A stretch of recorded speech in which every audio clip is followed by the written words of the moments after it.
Hi and welcome to In the Front Row, all things reactions, reviews and interviews. My name is Jamie Lee and today I'll be doing a review of the new Disney Plus series She-Hulk Attorney at Law episode 1. If you guys watched my trailer reaction video to this, you would know that I gave it quite a bit of slack. I thought she looked terrible. I didn't like her breaking the fourth wall, and I totally get that that happens in the comics, I understand, but it didn't fit well with me because I don't really know that personality yet. And the comedy, I did not laugh once in the trailer. Like, I legitimately cannot remember a moment that I found funny.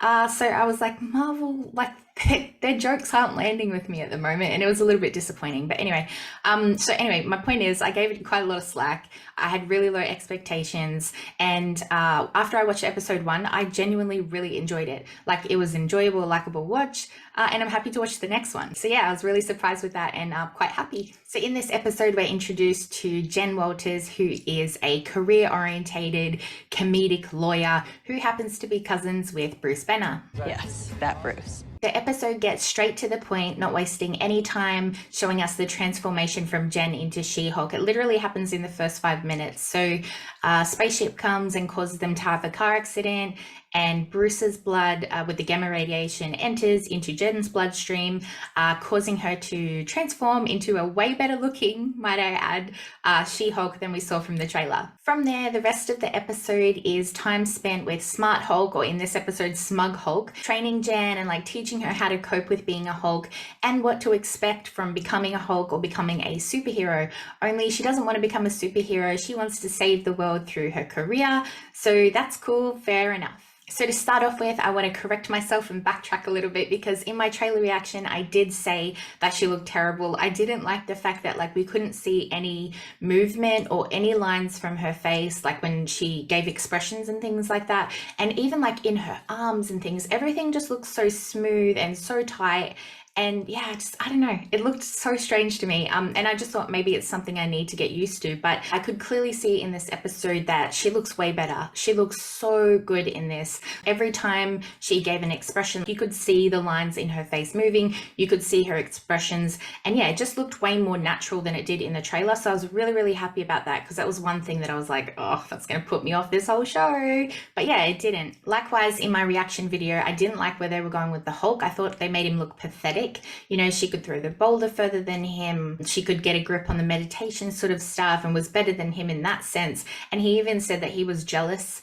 And I was super bummed with that, because I wanted him to remain that strong Hulk that I know, that smart Hulk that I know. So feeling like they nerfed him like they did with Thor, I was like, oh, what is going on, Marvel? And I was really getting cross in general. So I was really bummed out about it. But anyway, I was really glad that when I watched this episode, they didn't do that at all. And they cleared quite a lot of those misconceptions, I guess you could call them, that I had up. For example, when she did throw the boulder further than him, he had a tanty, picked up the boulder and like absolutely launched it.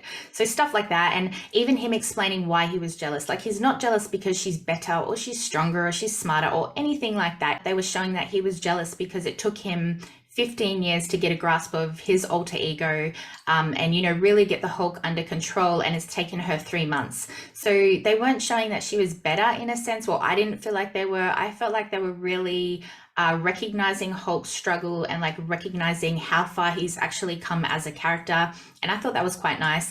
And also, you've got to remember too that she was exposed to like a tiny amount of radiation, like a few drops of blood into her bloodstream, in comparison to him, who got like the full brunt of radiation. So of course they're going to be different. They really showed that they have the same DNA, they have the same genetics, they're both the Hulk or versions of the Hulk, but they're like same but different. And I really liked that they showed it like that. Speaking of Hulk, this episode tied up any loose ends with him as well, because we got to see what happened after Endgame, after Shang-Chi. You know, he's got the damaged arm and whatnot. We saw where he's been living. We saw that he's been, you know, creating these devices to help with him cope with being Hulk and Banner, like transform between the two. And I thought that was really cool to see how he's been living and things like that. And also when Jen's blood entered, you know, his body, it healed him. So that was like a good opportunity to sort of fix him, I guess, in a sense. And that opens up like new opportunities for him in future projects and like what he's capable of doing in other things now that he's like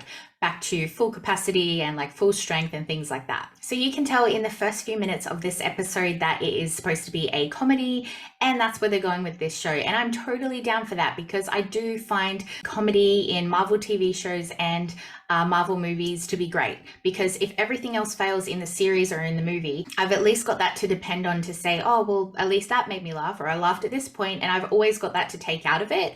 And I know that's not a big deal to a lot of people, but to me, like, that's something that I can always rely upon.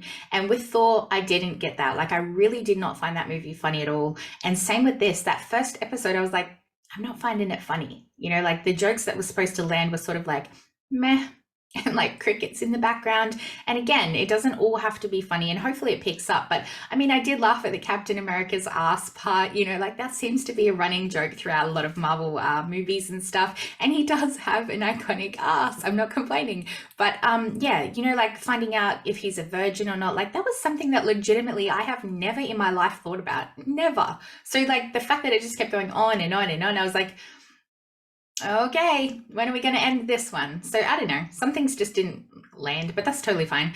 And it is totally fine, because I thought that the rest of it, like the story part and her whole origin in general, and maybe that's because Benna held it up, I'm not too sure, but I did really enjoy the rest of it. So the fact that the comedy wasn't really fitting with me, I guess it didn't really matter so much this time around.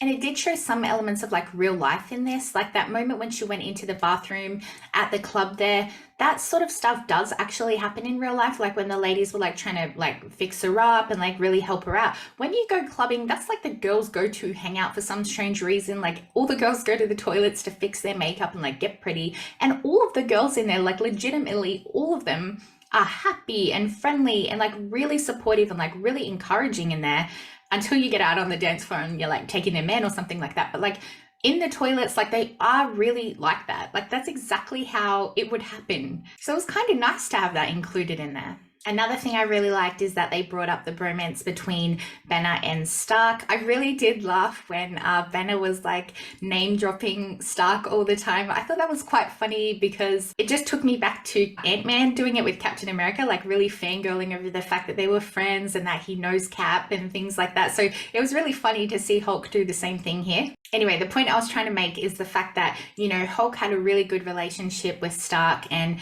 you know, he would go there and talk about tech and like drink booze and stuff like that. So there's a void and he's alone. And it was really nice at the end there to see Jen put her initials on the bar, and really nice to know that now Hulk does have somebody. He can relate to somebody else. He can talk about his tech to her and, you know, talk about the struggles of being a Hulk and things like that. They can relate to stuff. And also they can both sit there and, you know, get drunk. She's probably a better drinker than Tony would have been anyway. So, you know, he's probably happy with that. And that brings me to my con. They tried to portray that she was better at everything.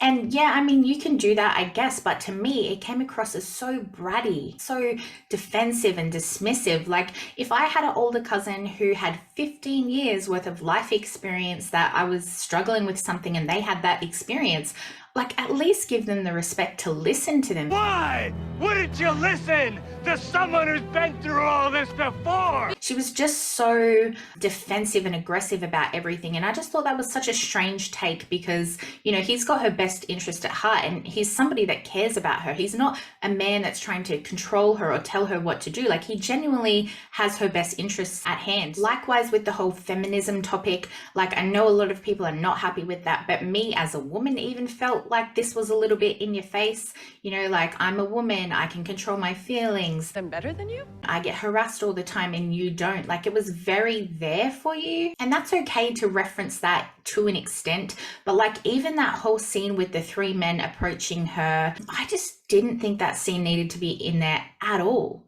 Like we get that those things do happen in real life, but I just think there's a time and a place to talk about stuff like that, and maybe putting it in like a comedic, light-hearted superhero series is probably not the best place for it. We can see that she's, you know, strong and like independent woman and stuff like that, and that is all good. I want to see stuff like that, but at the same time I don't think that we need to like dismiss men and put men down at the same time in order to show that. Like for example, every single man in this episode was made out to be like a villain. Like the first guy who was a lawyer, like he was a jerk. They were like, oh, what a douche.